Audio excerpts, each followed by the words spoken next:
Assalamualaikum warahmatullahi wabarakatuh. Halo, apa kabar semua? Perkenalkan, nama saya Muhammad Febiansyah. Saya di sini akan membawakan sebuah tugas podcast kreasi media digital. Kami mengangkat tema relawan kemanusiaan di tengah menjadi mahasiswa. Bagaimana sih seorang mahasiswa yang sibuk dengan perkuliahannya bisa menjadi relawan untuk membantu orang-orang yang membutuhkan? Saya akan memperkenalkan narasumber kita pada kali ini, yang sudah berada di samping saya. Halo Mas Rafli. Febi. Apa kabar Mas? Alhamdulillah baik. Mas Febi apa kabar? Alhamdulillah baik.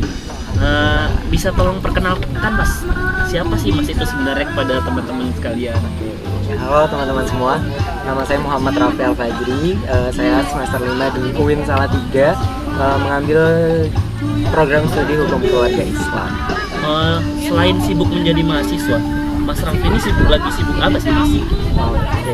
Selain menjadi mahasiswa, saya juga sibuk mengikuti berbagai komunitas relawan ya. Ada 2 komunitas yang alhamdulillah saya sedang jalani.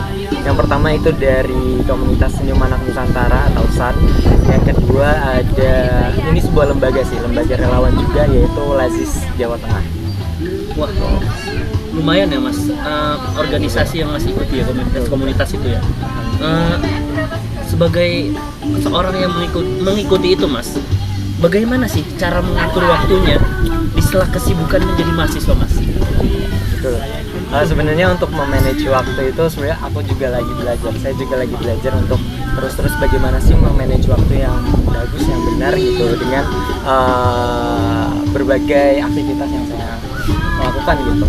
Tapi mungkin cara saya untuk memanage waktu yang sekarang saya lakukan adalah dengan memprioritaskan yang mana yang lebih penting gitu.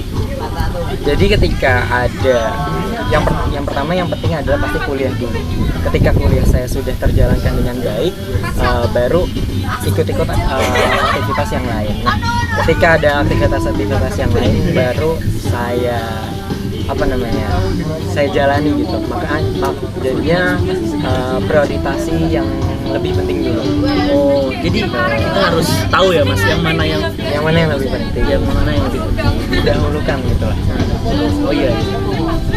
Oke. Untuk Mas sendiri ya, apa sih Mas alasan Mas sendiri itu untuk menjadi seorang relawan membantu masyarakat sekitar? Sebenarnya waktu itu nggak sengaja sih. Waktu itu diajak teman untuk disuruh masuk salah satu komunitas relawan juga, tapi akhirnya malah jadi keterusan dan jadi nyaman gitu kan. Oke, tapi Pak, alasan yang pertama waktu itu selain diajak teman, yang pertama ingin menambah pengalaman sih. Di dunia perantauan, saya kan anak perantau juga. Di sini saya mau nambah pengalaman aja, lebih banyak, mumpung waktunya masih ada, mumpung badannya juga masih sehat gitu. Jadi perbanyaklah pengalaman dengan masuk komunitas relawan tersebut. Kemudian yang kedua itu memperluas relasi ya. Dengan saya mengikuti berbagai komunitas relawan juga kan jadinya banyak teman, banyak relasi juga yang akhirnya terjalin gitu.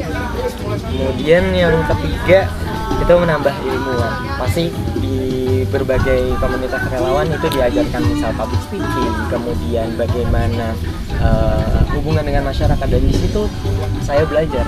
Di komunitas relawan tersebut saya belajar hal-hal tersebut. Kemudian paling yang terakhir ya, yang alasan saya ya untuk mengabdi pada masyarakat. Itu sebagai mahasiswa kan kita nggak cuma belajar kok, tapi kita juga harus ada impact lah kepada masyarakat. Jadi dari ketiga itu Mas, apakah Mas Rafli sudah mendapatkan itu semua dari yang sudah Mas Rafli lakukan? Alhamdulillah Mas, sudah berjalan dengan baik gitu, dan hal-hal yang tadi saya menjadi alasan ya alhamdulillah sudah dapat juga gitu kan impactnya. Ternyata banyak sekali ya Mas yang Mas ikutin ini, dan mungkin dengan begitu banyaknya komunitas yang Mas ikutin, apa sih Mas pengalaman yang menurut Mas itu ya tersangkut lah di hati Mas? Boleh cerita sedikit aja? Boleh Mas, silakan Mas. Waktu itu aku jadi salah satu pengampu suatu acara gitu kan, mengaku anak-anak gitu. Itu kita bermalam lah bareng-bareng sama anak-anak. Dan itu salah satu pengalaman yang menarik juga karena dari sebelumnya pun saya belum pernah gitu kan ngobrol-ngobrol bareng banyak anak, kemudian dia cerita dengan kepolosannya gitu kan. Kemudian pas di acara tersebut kan kita bermalam banyak cerita bersama, dan pas mau pulang itu ceritanya pas mau pulang itu dia nggak mau pisah lah sama saya gitu. Jadi itu salah satu yang menyentuh aku ketika jadi ketika jadi relawan. Itu yang salah satu hal yang belum pernah saya rasai dan akhirnya merasakan ketika menjadi relawan tersebut. So, alhamdulillahnya seperti itu cerita menarik. Sangat menyentuh hati sekali ya Mas. Dan apa Mas manfaat yang Mas dapatkan menjadi relawan itu? Manfaat dari saya menjadi relawan tadi kan, ketika tadi yang saya ceritakan juga, yang pertama untuk diri saya sendiri. Ketika menjadi relawan gak tahu kenapa hati itu menjadi tenang aja gitu. Kenapa? Karena saya merasa bermanfaat aja untuk manusia lain, masyarakat. Salah satunya itu hati menjadi tenang. Kemudian yang kedua tadi alasan saya juga, saya jadi menambah pengalaman, banyak cerita-cerita juga yang nanti mungkin atau sekarang pun bisa saya sampaikan kayak seperti ini gitu. Itu tidak menambah pengalaman, menambah teman juga gitu. Nah itu untuk diri saya. Kemudian untuk masyarakat sekalian, ketika adanya volunteer atau relawan ini jadinya terbantu. Ya gak sih, kayak masyarakat terbantu dengan adanya relawan yang tadinya mungkin belum ada fasilitas atau belum ada yang orang-orang yang membantu dalam hal tersebut. Misal contoh pengajaran terhadap orang-orang pedalaman gitu kan, desa-desa yang masih kurang mungkin pendidikannya. Nah dengan adanya relawan tersebut jadinya terbantu, anak-anak jadi tidak ketinggalan pelajaran, anak-anak jadi maaf gak jadi buta huruf dan lain-lain. Jadi terbantulah dengan adanya relawan tersebut gitu. Wah, mantap sekali ya Mas, apalagi sampai ke daerah pedalaman seperti itu. Alhamdulillahnya di Indonesia hal-hal kerelawanan tersebut terjalin dengan baik, alhamdulillah gitu. Dan Mas, sering ya Mas kita dengar di sosial media mungkin banyak orang yang bilang jadi relawan itu mah cuman nyari muka aja gitu Mas. Nah, gimana sih Mas tanggapan Mas sendiri kepada orang-orang yang sering bilang kalau jadi relawan itu cuma buat ya untuk mencari muka lah, ada aja gitu. Oke, mungkin ada ya dibilangnya oknum-oknum yang bilangnya cari muka lah. Iya, tapi tetap dari alasan tersendiri sih ketika menjadi relawan apa, kan nggak mungkin juga semua orang yang menjadi relawan itu untuk nyari muka ya juga dong. Pasti yang memang benar-benar ingin menggerakkan hatinya untuk ke masyarakat, untuk sosial gitu, agar ya hidupnya berguna aja. Dan padahal ya Mas, menjadi relawan itu banyak sekali Mas, manfaat yang tadi seperti Mas bilang. Benar, banyak banget, bukan cuma untuk kebaikan diri sendiri, dan ya seperti yang Mas bilang tadi, banyak sekali pengalaman. Jadi untuk teman-teman sekalian, janganlah menilai orang, apalagi kalau orang itu ingin berbuat baik. Kita tidak boleh menghina atau menjudge dengan dia cari muka atau apa. Setelah tadi banyak yang Mas omongin, yang Mas bicara ya, apa sih kesan Mas sendiri ya, pengalaman, maksudnya kesan dari pengalaman Mas itu menjadi relawan sendiri?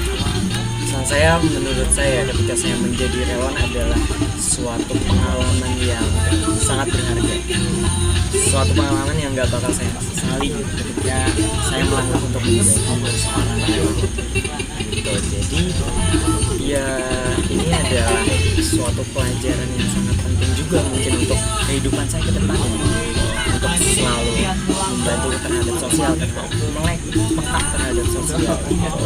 Kesan saya seperti itu. Banyak sekali hal positif ya Mas. Alhamdulillah banyak banget, dan itu adalah menjadi ladang pahala. Betul. Kalau kita melihat ke pahala ya insya Allah juga mendapatkan pahala yang banyak gitu kan. Betul. Dan untuk Mas sendiri Mas, ada pesan nggak sih buat teman-teman mahasiswa sekalian tentang relawan ini Mas? Apa Mas yang ingin Mas sampaikan? Mungkin untuk para mahasiswa yang belum belum menjadi relawan, belum mencoba untuk menjadi relawan, boleh banget dicoba. Kalian manfaatkan waktu kalian gitu, manfaatkan tenaga kalian untuk mengabdi kepada masyarakat, untuk bermanfaat kepada orang lain gitu kan. Karena dengan relawan menurut saya adalah suatu hal yang nggak ternilai aja gitu. Kemudian ada satu quotes mungkin ya, satu quotes yang menurut saya bagus juga, itu adalah sebaik-baik manusia adalah mereka yang bermanfaat gitu. Itu salah satu mindset saya ketika menjadi relawan. Emang yang saya dapatkan capek, waktu saya terbuang, waktu saya juga ya banyak yang padat kegiatan. Hal-hal itu nggak terbuang sia-sia aja, banyak manfaatnya. Jadi jadilah manusia yang bermanfaat dengan salah satunya jadi relawan. Insyaallah. Kalau gitu terima kasih Mas udah mau berbincang-bincang sebentar tentang membahas tentang relawan ini Mas, apalagi menjadi seorang mahasiswa yang sibuk dengan relawan. Sangat-sangat mungkin Mas Feby juga setelah ini akan tergerak katanya untuk menjadi relawan gitu. Itu mungkin ya bisa teman-teman juga setelah mendengar Mas ngomong tadi, wah benar-benar tersentuh hati. Mas sudah mau berbincang-bincang mengenai masalah seorang mahasiswa yang jadi relawan ini. Banyak sekali ilmu mungkin yang setelah Mas jelaskan tadi ya. Jadi terima kasih Mas sudah mau memberikan waktunya sebentar ya Mas. Mungkin Mas Feby nanti setelah podcast ini juga tergerak hatinya untuk menjadi seorang relawan, atau teman-teman juga yang ingin menjadi relawan kapan lagi, masih menjadi mahasiswa, waktunya juga belum terlalu padat, belum mikir terlalu banyak juga, ayo untuk menjadi relawan. Kurang lebihnya mohon maaf ya Mas, mungkin cukup sekian podcast kita kali ini yang membahas tentang mahasiswa menjadi relawan tadi. Terima kasih untuk teman-teman yang udah nonton. Kurang lebihnya mohon maaf, dan Mas Raffi terima kasih ya. Sampai berjumpa di lain waktu. Assalamualaikum warahmatullahi wabarakatuh. Waalaikumsalam.